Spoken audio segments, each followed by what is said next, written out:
Et si je vous disais que la meilleure méthode pour construire une dissertation de géopolitique se trouvait peut-être cachée, dans la manière dont on parle à une intelligence artificielle? Aujourd'hui, on va explorer ce lien complètement inattendu, et vous allez voir, il révèle une vérité essentielle sur l'art de la communication et de l'analyse.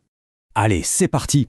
Pour bien comprendre ce parallèle, on va d'abord regarder deux défis de communication qui, à première vue, n'ont vraiment, mais alors vraiment, rien en commun. D'un côté, on a une leçon de géopolitique, un des thèmes majeurs de votre programme de terminale, bien complexe comme on les aime, et de l'autre, des instructions qu'on donne à une machine. La question peut sembler un peu folle, je vous l'accorde, mais la réponse est fascinante. Elle nous montre une chose fondamentale sur la manière dont on doit structurer sa pensée pour partager une connaissance. Et ça, que ce soit avec un examinateur au bac ou avec une machine. Notre premier cas d'étude, on le connaît bien, il vient tout droit de votre programme d'HGGSP. Et c'est un sacré défi, autant pour nous les profs que pour vous les élèves. Ce thème, il est super ambitieux. Le but, c'est de vous donner les clés pour analyser non seulement les conflits actuels, qui sont très complexes, mais aussi les mécanismes, souvent fragiles, par lesquels on essaye de construire la paix. Autant dire que c'est un enjeu majeur pour vos épreuves. Pour bien aborder ce thème, il faut maîtriser des théories assez denses, comme cette phrase, un classique absolu du théoricien militaire Carl von Clausewitz. Ce qui nous dit, en fait, c'est que la guerre n'est jamais gratuite, elle a toujours une finalité politique. C'est une notion à retenir absolument. Il faut aussi s'approprier des concepts fondateurs comme le système westphalien. C'est l'idée que chaque État est maître chez lui, souverain sur son territoire. C'est le socle, on pourrait dire le système d'exploitation sur lequel toutes les relations internationales sont construites depuis plus de 300 ans. Le vrai défi, pour vous, c'est de naviguer dans cette complexité. Passer des guerres classiques entre États, comme au temps de Napoléon, à des acteurs qui ne sont pas des États, comme Al-Qaïda ou Daesh, ça demande une structure et une clarté mentale immenses. Et c'est exactement ça, cette capacité à organiser la complexité, qu'on attend de vous au bac. Ok, gardons ce défi géopolitique en tête et passons à notre deuxième cas.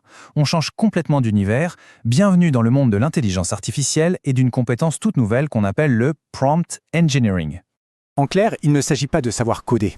Non, il s'agit de maîtriser l'art de la communication. Pour obtenir une réponse intelligente de la machine, il faut être d'une clarté absolue. Et très vite, des bonnes pratiques ont émergé pour y arriver.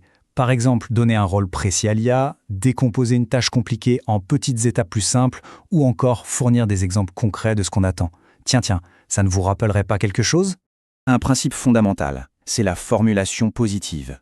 Dire au modèle ce qu'il doit faire est beaucoup plus efficace que de lui dire ce qu'il doit éviter. C'est une règle d'or pour éliminer toute ambiguïté. Et c'est là précisément que ça devient super intéressant. Qu'est-ce qui se passe quand on met ces deux mondes, celui de la pédagogie d'un côté et celui de la technologie de l'autre, côte à côte?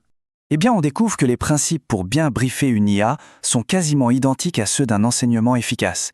C'est la même logique, la même structure de pensée qui est à l'œuvre. C'est assez fou, non? Le point crucial, il est là. Un bon prompt, c'est structuré comme un bon plan de cours ou comme un excellent plan de dissertation pour le bac. Dans les deux cas, c'est un exercice qui vise à réduire le flou, l'ambiguïté, pour réussir à transférer de la connaissance.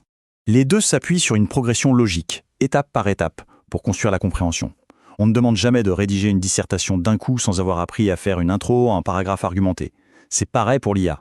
Et dans les deux cas, on utilise des exemples concrets pour rendre des concepts abstraits bien concrets et mémorisables. Un exemple précis et bien choisi sera toujours plus valorisé qu'une longue généralité. C'est vrai pour un cerveau humain et c'est aussi vrai pour un réseau de neurones artificiels. Ce parallèle assez surprenant nous dit quelque chose de vraiment essentiel sur la compétence la plus importante que vous êtes en train de développer en ce moment même en préparant votre bac. Ce que ça veut dire en fait, c'est que la capacité à structurer et à transmettre une information avec une clarté absolue, ce n'est plus juste une compétence pour l'école. C'est en train de devenir la métacompétence universelle, celle qui est au-dessus de toutes les autres, que l'on s'adresse à un correcteur, à un futur collègue ou à une machine. Apprendre à communiquer efficacement avec une IA, ça nous force à mieux organiser nos propres pensées. Et au final, cet exercice nous rend meilleurs pour communiquer entre nous, les humains. Ce n'est plus du prompt engineering, c'est de l'ingénierie, de la clarté. Tout ça nous laisse avec une question essentielle pour l'avenir. À mesure que nos outils deviennent artificiels, notre communication doit-elle devenir plus précise, presque mécanique, ou au contraire plus humaine? Et si, en réalité, cette quête de la précision absolue était justement le chemin le plus direct pour redécouvrir ce qui nous rend vraiment humains dans notre manière de communiquer? C'est une bonne question pour une conclusion, ça, non?